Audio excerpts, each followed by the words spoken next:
0. Deux hommes, tout tristes, marchent sur la route, rejoignant leur village d'Emmaüs. Ils partent de Jérusalem, cette belle et grande ville. Chemin faisant, ils échangent leur tristesse. Pour eux, leur espérance est terminée. Voilà, 3 jours que Jésus a été condamné à mort, crucifié comme le dernier des criminels, comme un maudit de Dieu, comme l'on disait à l'époque. Le livre est fermé, c'est fini. Pour eux, il faut repartir, regagner leur solitude, leur honte, leur nuit. Et pourtant, ces deux-là, comme chacun de nous, ils en savent des choses sur Jésus. Originaire de Nazareth, prophète, puissant en actes et en paroles, ayant fait des miracles. Et les dirigeants l'ont fait crucifier, mis au tombeau. Et en plus, ils savent que le tombeau a été retrouvé vide par des femmes. Et après, bien entendu, vérifié par des hommes. Même ces femmes disent qu'elles ont eu une apparition d'ange qui disait « Il est vivant ». Personnellement, je crois que chacun de nous, dans notre vie, un jour ou l'autre, il nous arrive des grandes déceptions, des échecs, des questions comme le coronavirus.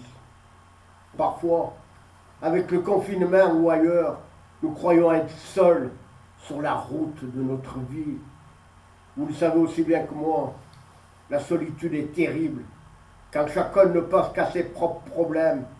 D'ailleurs, qui se sent véritablement aimé, reconnu, certainement peu de personnes sans doute. Aujourd'hui, avec ce virus, l'isolement pour certains est terrible, mais surtout, n'oubliez pas que le téléphone existe, un coup de main pour les commissions, simplement un bonjour, un sourire de bonté aussi. Sur le chemin d'Emmaüs, sur le chemin des 2 disciples, quelqu'un s'approche et se met à discuter avec eux. Il pose même des questions, jusqu'à les éclairer en se servant des écritures bibliques. Et voilà, nos 2 disciples avec l'inconnu arrivent près d'Emmaüs. Pour nous, je crois aujourd'hui, le Christ est là, à nos côtés, inconnu, parfois caché dans nos fragilités, nos désespoirs. C'est vrai, on peut tout savoir sur Jésus sans le rencontrer vraiment. Il est alors caché, comme s'il était absent. Et pourtant, il est là, sur notre chemin, dans notre monde fiévreux d'aujourd'hui. Il nous demande simplement d'avoir confiance et espérer, car l'amour est bien plus fort que la mort. À Emmaüs, l'inconnu semble prêt à continuer la route, mais nos 2 hommes l'invitent, mais reste avec nous, il se fait tard, et cette invitation change tout. Un geste simple, humain, le partage du pain, et la lumière de la résurrection jaillit dans le cœur de ces 2 disciples. Même si ce geste de partage leur rappelle Jésus avant la passion, je crois que ce geste ouvre leurs yeux, éclaire toutes les explications données par cet inconnu appelé Jésus, sur le sens de la passion, de la mort de leur ami, sur le sens même de leur vie. Vraiment, dans le sens de la fraction du pain, c'est-à-dire l'Eucharistie, c'est bien le symbole de la mort de Jésus, ou non pas comme un échec, une impuissance, mais un acte de vie. Il se donne librement. C'est un acte d'amour pour chacun de nous. Quand nos 2 hommes découvrent véritablement qui est le Christ, et cette vie surgit après la résurrection, il n'est plus là. Sa présence, elle est tout autre. C'est celle de l'Esprit Saint. À ce moment, je crois qu'ils aperçoivent cette lumière que Jésus est venu apporter sur la terre, a envahi toute leur vie. Et les voilà partis sur les routes du monde, annoncer cette bonne nouvelle, annoncer cette vie bien plus forte que la mort. Et depuis, malgré toutes les difficultés, ça n'a jamais arrêté. Peut-être, pour nous aujourd'hui, pour chacun de nous, ne fallait-il pas telle épreuve, telle parole, tel témoignage pour comprendre la présence de Jésus sur le chemin de nos vies. Peut-être, avec le confinement, nous avons mieux le temps de relire notre vie devant l'Évangile et nous poser cette question: qui est véritablement Jésus pour moi? D'ailleurs, ce n'est peut-être qu'au bout de la route que nous pourrons dire: notre cœur n'était-il pas brûlant tandis qu'il nous parlait sur le chemin de notre vie? Car la parole de Dieu, je crois qu'elle réchauffe toujours le cœur. Vous le savez bien, Jésus vivant aujourd'hui peut en surprendre certains, car son approche est mystérieuse, imprévue. Et Jésus ne se laisse retenir par personne. Au moment où on voudrait le garder, s'en accaparer, eh bien il disparaît soudain. Mais il nous envoie son esprit. Il est Dieu et reste à jamais sur la route où marchent les hommes.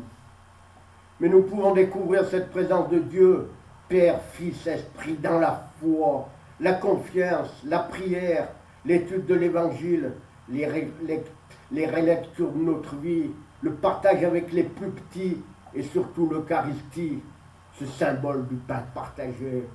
Sincèrement, je pense que cette page d'Évangile d'Emmaüs est un peu l'histoire de chacune de notre vie, de chacun de nous. Notre existence est une route où nous marchons avec d'autres personnes et quelqu'un est là, inconnu, mais sa présence nous accompagne. Peut-être un jour nous pourrons nous engager avec d'autres pour les autres par l'écoute, les événements de notre monde de souffrance d'aujourd'hui, par la confiance, la foi et l'espérance. Oui, nous pouvons le reconnaître. Vous le savez bien aujourd'hui, tous les baptisés sont appelés à construire l'église de demain. Peut-être aussi certains d'entre vous sont appelés à être à l'écoute, responsables des exclus, des personnes âgées, des malades, des chômeurs, des demandeurs d'asile et de tous les laissés pour compte sur le bord de la route qui frappent sans cesse à notre porte, pour retrouver leur place, leur dignité. Aujourd'hui, je pense à tout le personnel, assistance de vie, médecins, aides-soignants, infirmières, femmes de ménage, qui se dévouent pour tous ces malades, parfois même au risque de leur vie. Je crois qu'ils ont tous de la valeur aux yeux de Dieu, comme l'aiment tous ces malades, leurs amis, leurs familles, ceux qui sont éprouvés par le deuil. Oui, chacun de nous, gardons l'espérance. Dieu est avec nous. Aussi, essayons de répondre à leurs attentes. Engageons-nous sur le chemin du Christ, où il nous déverse et se fera connaître quand il voudra. C'est sûr, sur ce chemin-là, nous pourrons le reconnaître. Regardons simplement le témoignage des saints, comme Saint Martin, ou d'autres, l'abbé Pierre, Sœur Teresa, et beaucoup d'autres personnes qui nous aident à découvrir en nous le feu de son amour, dans la confiance, l'espérance. Alors, comme les disciples d'Emmaüs, annonçons la bonne nouvelle, dans la joie, dans cette longue marche des hommes, avec leurs déceptions, mais aussi avec toute leur espérance. Le Christ est vivant là où jaillit la vie. Alors, malgré les épreuves de notre monde, allons rejoindre nos frères dans l'amour, dans la paix de tous.